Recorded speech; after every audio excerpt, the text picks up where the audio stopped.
Good morning guys, what is up mga kamonti?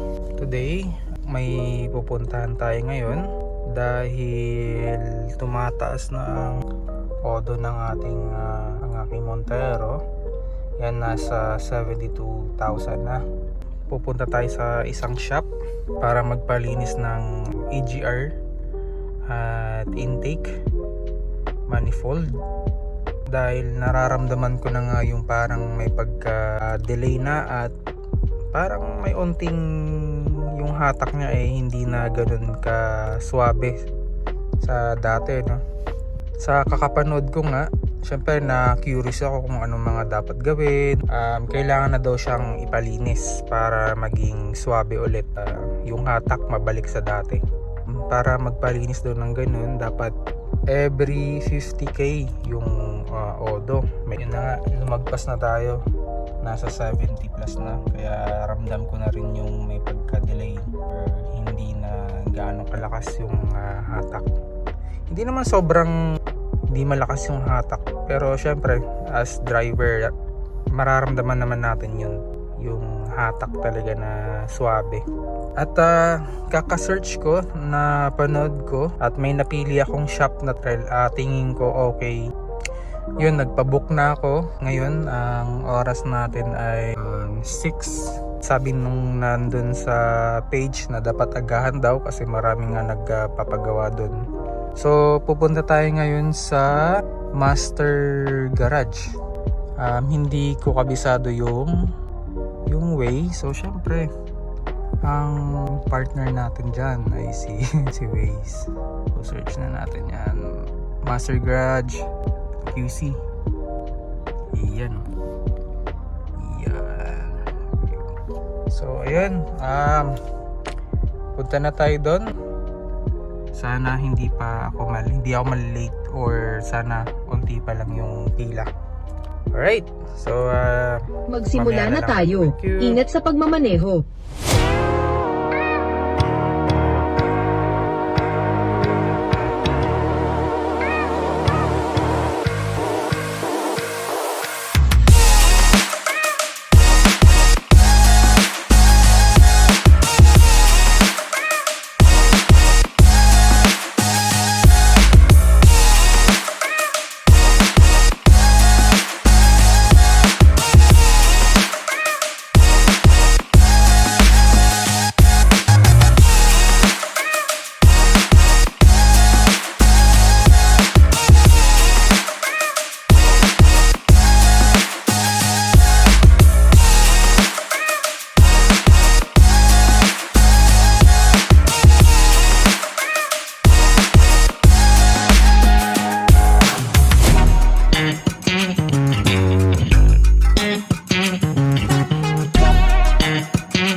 Nasa kanan mo ang destinasyon. Yun guys, andito na po tayo sa Master Garage. Ayun, may nakapila na kagad. Tingin ko pila to Dan. Dumating tayo dito na before mag 7. Umalis tayo dun mga 6 Buti naman hindi masyadong traffic. Medyo mabilis yung biyahe. So yun, hintay na lang tayo dito guys. Yan, mga kamonti, nandito na tayo. May pila na kagad Yan, yun yung pila. Buti pang-apat ako or pangatlo. Yan, Master Garage.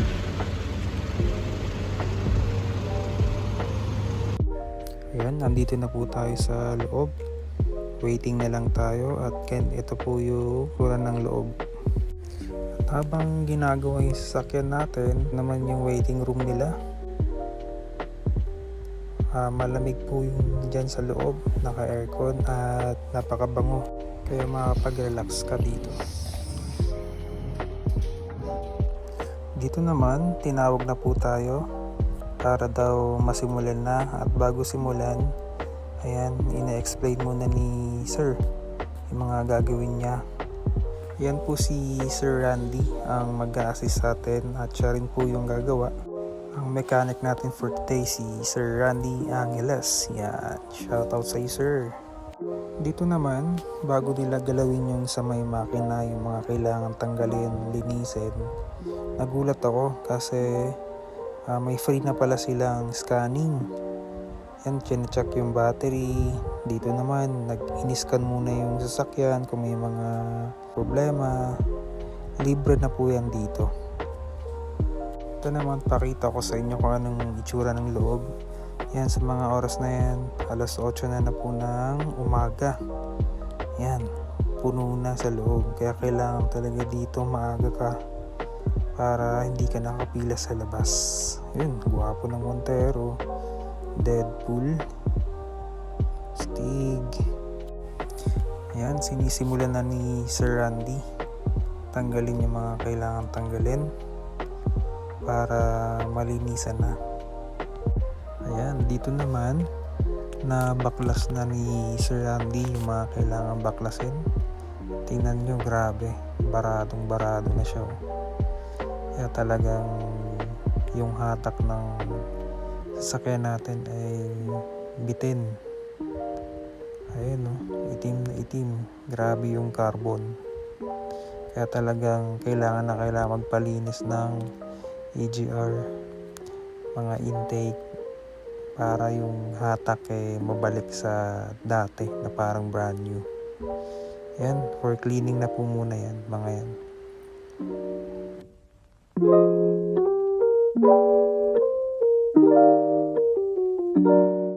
Yan, habang hinihintay natin malinis yung mga binaklas, tinanong na natin tong itsura ng makina sa loob. Ayan, yan ang itsura niya. Habang naghihintay tayo, pakita ko lang sa inyo yung itsura ng sa labas.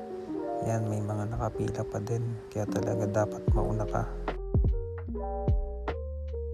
Ayun, tapos nang linisan yung mga parts. At ito na nga siya, oh. Wow, ang linis. Ayan, oh. Parang bago na ulit. Ayun, wala na yung carbon na makapal. Wala na mga itim-itim ito. Ang linis, oh. Parang bago. Wow. Ang linis. Ang galing. Parang bago ulit yung itsura niya. Ayun, oh. Wala na yung mga bumara na carbon na mga kulay itim. Iyan. Ayos.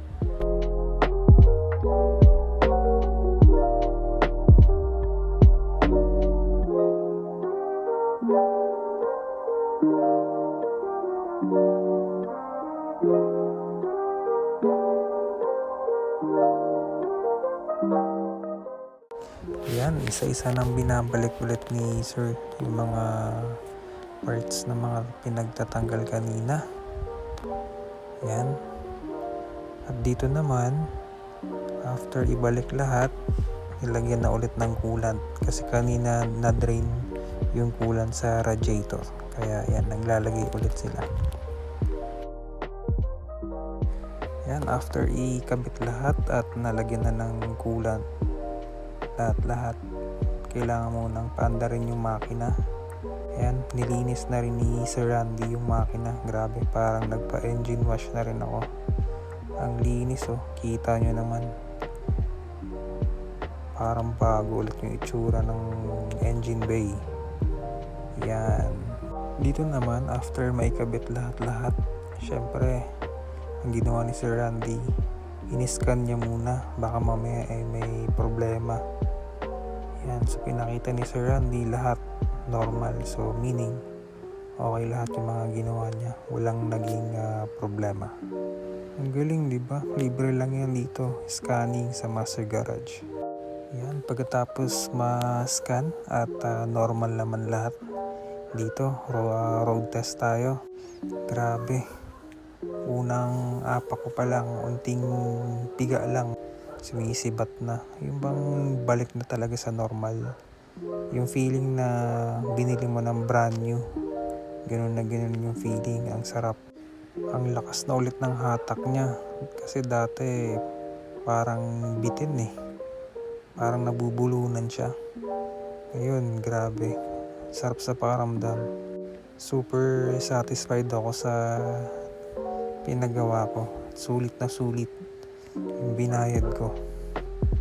Ayun, pagkatapos mag-road test, nakadalawang ikot kami nun. Balik ulit sa loob ng shop. Kinross check ulit. Chinek kung baka nagka-leak o ano man. Wala naman naging problema. Okay na okay. At yun, double check ulit nila. Ini-scan ulit. Ayun, at wala. Talagang okay. Walang naging problema.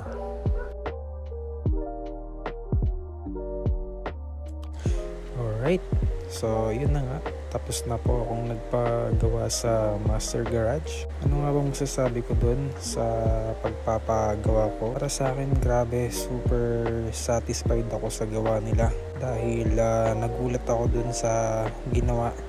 Bago nila galawin yung sa may makina na mga kailangan baklasin, nag-scan muna sila. Ginamitan muna nila ng scanner para ma-check muna, baka mamaya may iba pa palang sira. Tsaka yun, hindi lang scan sa sasakyan, pati sa battery, yung mga ilaw, chinek din kung may problema. So far wala naman. Nakakatuwa kasi scanning kasi hindi naman kasama yun sa babayaran ko, pero nagulat ako dahil libre na yun.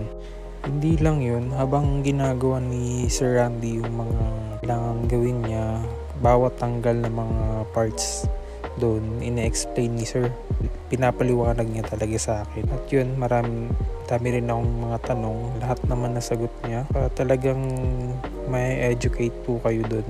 Dumating ako doon mga alas 7. Tapos nagsimula agad sila ng alas 8. At natapos po gawin lahat yung sa Montero ko mga 5 PM na. Bakit ganun katagal? Dahil hindi po sila bara-bara gumawa. At nasa process. Chine-check po nila after magtanggal, magkabit. May cross-checking pa silang ginagawa. Pinapacheck muna sa ibang mechanic na senior kung tama ba lahat. Ang nagastos ko sa pagpagawa ko dun sa Master Garage ay dapat nasa 6,000 plus lang yun. Pero dahil maglilinis ng EGR, madidrain po yung coolant sa may radiator, so kailangan lagyan at may bayad po yun. Kaya lahat-lahat umabot po ng mga 8,000 plus. Pero grabe, sulit na sulit po yung binayad ko. At super satisfied ako. So ayun, thank you ulit Master Garage. At lalong-lalo na rin po kay Sir Randy Angeles. Maraming salamat po. If you like this video, huwag po kalimutang mag-like and mag-subscribe. Alright, thank you!